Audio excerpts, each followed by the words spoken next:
Nous allons faire une lecture dans le livre d'Hébreux, le chapitre 9, Hébreux chapitre 9, à partir du verset 20. Hébreux 9, verset 20 à 26. Ceci est le sang de l'alliance que Dieu a ordonné pour vous. Il fit pareillement l'aspersion avec le sang sur le tabernacle et sur tous les ustensiles du culte. Et presque tout, d'après la loi, est purifié avec du sang, et sans effusion de sang, il n'y a pas de pardon. Il était donc nécessaire, puisque les images des choses qui sont dans les cieux devaient être purifiées de cette manière, que les choses célestes elles-mêmes le fussent par des sacrifices plus excellents que ceux-là. Car Christ n'est pas entré dans un sanctuaire fait de main de l'homme, en imitation du véritable, mais il est entré dans le ciel même, afin de comparaître maintenant pour nous devant la face de Dieu. Et ce n'est pas pour s'offrir lui-même plusieurs fois qu'il y est entré, comme le souverain sacrificateur entre chaque année dans le sanctuaire avec du sang étranger. Autrement, il aurait fallu qu'il eût souffert plusieurs fois depuis la création du monde. Tandis que maintenant, à la fin des siècles, il a paru une seule fois pour abolir le péché par son sacrifice. En tant qu'Africains, nous connaissons tous la valeur des sacrifices. Les sacrifices sont des choses auxquelles nous sommes habitués. Et nous savons que dans chaque peuple, il y a des sacrifices que nous faisons. Chaque culture, chaque coutume a des sacrifices qu'il fait. Voyez-vous,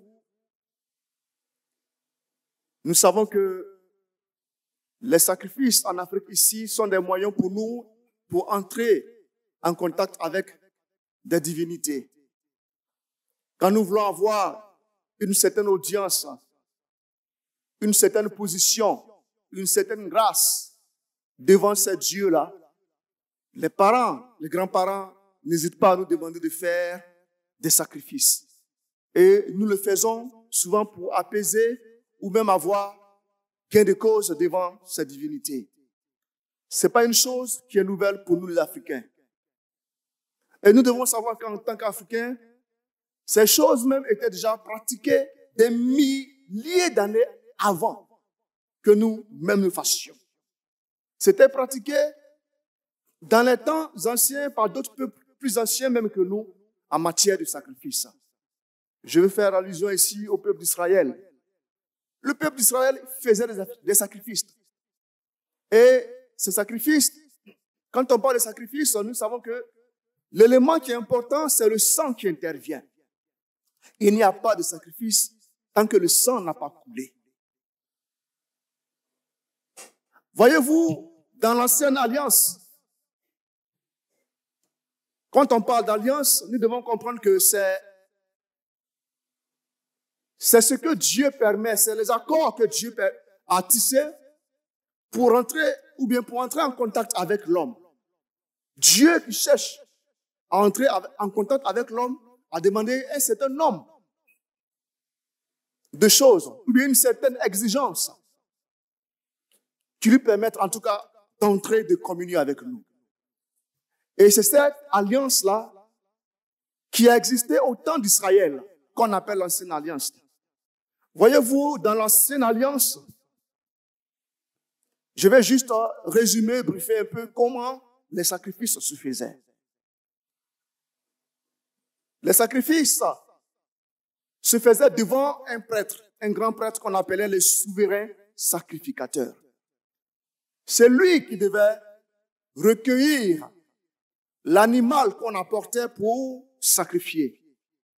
Vous savez très bien que quand le peuple d'Israël péchait, quand le peuple d'Israël en tout cas faisait ce qui était mal, chacun venait présenter son offrande de sacrifice pour avoir la paix, pour avoir la tranquillité, pour avoir le pardon de son péché. Et pour cela, il fallait envoyer un animal qui soit sans défaut. Cet animal remplaçait celui qui venait pour le pardon. Cet animal devait être un animal pur, un animal sans tache, sans faute, sans défaut. Et on le sacrifiait. Le souverain sacrificateur prenait ce sang-là et il le recueillait, il rentrait dans le lieu très saint avec ça pour présenter ça à Dieu. Et voilà comment les gens d'alors obtenaient le pardon de leurs péchés. Voyez-vous, aujourd'hui, en tant que chrétiens, nous devons comprendre la valeur de ce sacrifice. Je parle du sacrifice que Dieu, Jésus-Christ de Nazareth, a fait pour nous. La plupart des temps, quand nous venons dans nos cultes, nous ne comprenons pas encore l'importance, la valeur du sacrifice que Christ a opéré à la croix du Calvaire. Certains, peut-être ne voient pas encore ou bien négligent trop l'importance de ce sacrifice-là. Ils ne comprennent pas pourquoi on se réunit souvent ici en train de partager du pain et du vin. Peut-être d'autres voient ça juste quelque chose, peut-être une forme de quelque chose qu'on fait juste pour meubler le culte. Mais ce n'est pas ça, bien-aimés.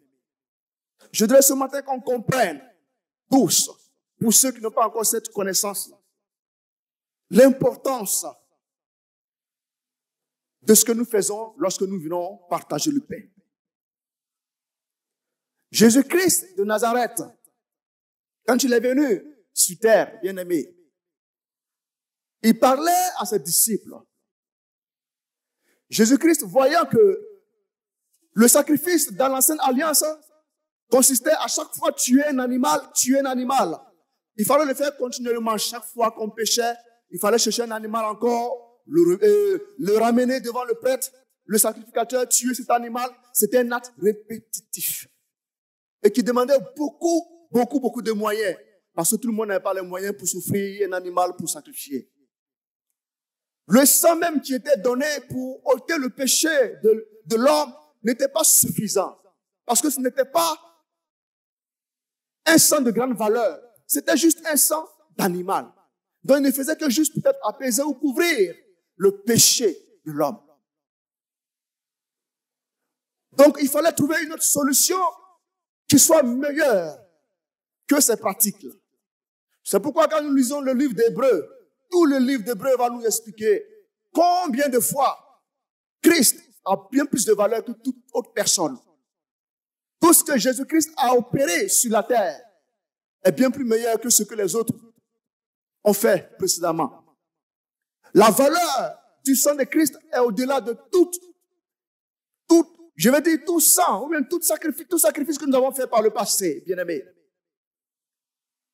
Ce livre nous montre l'importance, la suprématie de l'action de Dieu, de Christ, sur toute autre chose. C'est pourquoi je veux que tu comprennes que il est important d'accorder la valeur à ce que nous faisons ce matin. Quand Jésus-Christ parlait à ses disciples, il leur a dit, quand il approchait sa mort, il a dit, prenez ce vin, prenez ce pain, buvez-le, mangez-le, en mémoire de ma personne. Pourquoi? Parce que Christ était sur le point de faire le plus grand sacrifice qui soit au monde. Christ voulait opérer un sacrifice qui ne nécessite plus qu'on aille prendre des animaux pour venir chaque fois chercher à rentrer en contact avec Dieu. Et c'est ce que nous appelons la nouvelle alliance. L'ancienne alliance devait prendre fin pour nous faire place à la nouvelle alliance. Christ lui-même a décidé d'être ces animaux qu'on prend pour aller sacrifier. C'est-à-dire qu'il a voulu prendre la place de ces animaux. Donc, en prenant la place de ces animaux, c'est notre place qu'il prenait, puisque ces animaux remplaçaient l'homme qui envoyait l'animal pour faire le sacrifice. Et il fallait un sang pur, comme je l'ai dit, un sang merveilleux, un sang au-delà de tout, un sang sans faute, sans défaut. Quel homme sur cette terre pouvait remplir cette exigence de Dieu? La Bible dit que nous sommes tous des pécheurs. Donc le sang d'un homme ne pouvait pas couvrir le péché d'un autre homme. C'est pas possible. Il fallait un sang, une personne précieuse, d'une grande valeur. Et cette personne, c'est la personne de Jésus-Christ de Nazareth. Jésus-Christ, la Bible nous dit qu'il était sans défaut. Il était purement homme et purement Dieu. Il remplissait toutes ses exigences. Voilà pourquoi c'était seul son sacrifice qui pouvait donner de la valeur. Seul son sacrifice pouvait couvrir le péché. Seul le sacrifice de Dieu, de Christ, pouvait nous permettre réellement d'entrer en contact avec Dieu, d'être unis avec Dieu. C'est la raison pour laquelle Christ est venu sur cette terre. Maintenir la relation entre nous et Dieu. Maintenir la relation, la communion avec le Père. Il est allé à la croix, son sang a coulé. Sa chair a été flagellée. Pour toi, pour moi. Ce sang qui a coulé était le plus grand sacrifice. Parce qu'il fallait que le sang coule, comme l'a dit ce passage, sans effusion. Tant que le sang n'apparaît pas dans un acte de sacrifice, tant que le sang ne coule pas, il ne peut pas avoir de pardon. Le sang de Christ a coulé pour toi. Ce sang a versé à la croix du calvaire pour toi. Et c'est ce sang qui te donne maintenant accès. Cette action, ce sacrifice merveilleux te permet d'avoir accès à Dieu. C'est pourquoi nous pouvons parler de la nouvelle alliance. C'est la nouvelle alliance, la nouvelle manière pour demander quelque chose à des ancêtres, je ne sais quoi. Malheureusement, d'autres personnes vont encore chercher des bénédictions au village en acceptant de faire des sacrifices. Ces sacrifices dédiés à des divinités, à des démons. Bien-aimé, je voudrais t'encourager à ce que tu comprennes que ces sacrifices sont vains. Parce que le plus grand sacrifice a été déjà fait par Jésus. Et la Bible nous dit que ce sacrifice n'est pas répétitif. C'est-à-dire que Jésus-Christ n'a pas besoin de mourir plusieurs fois. Comme on envoyait les animaux chaque fois, plusieurs fois pour sacrifier à chaque fois qu'on péchait. Jésus l'a fait une seule fois pour de bon. Voilà pourquoi ce sacrifice a une grande valeur. Parce que il est mort une seule fois pour de bon pour toi. Tu n'as plus besoin de faire un sacrifice quelconque. Tu n'as plus besoin de chercher encore à entrer en contact avec des divinités. Tu as le véritable Dieu avec toi. Au travers de l'œuvre de la croix, au travers de ce que Christ a opéré pour toi. C'est pourquoi quand tu viens devant cette table, en mangeant ce pain, qui est juste un symbole du corps, en buvant ce vin qui est juste un symbole de ce sang, rappelle-toi que Christ a donné l'occasion, l'opportunité, la plus grande opportunité au monde pour que tu sois en contact direct avec ton Dieu. Aujourd'hui, tu peux parler à ton Dieu. Tu peux t'approcher de lui. Tu peux lui communiquer. Tu peux communier avec lui. Tu n'as plus besoin de faire des sacrifices. Parce que Christ t'a donné cette voie. Il a ouvert cette voie pour toi pour que tu sois en contact avec Dieu. Tu peux lui présenter tous tes besoins. Tu peux lui parler de ce que tu veux qu'il fasse pour toi.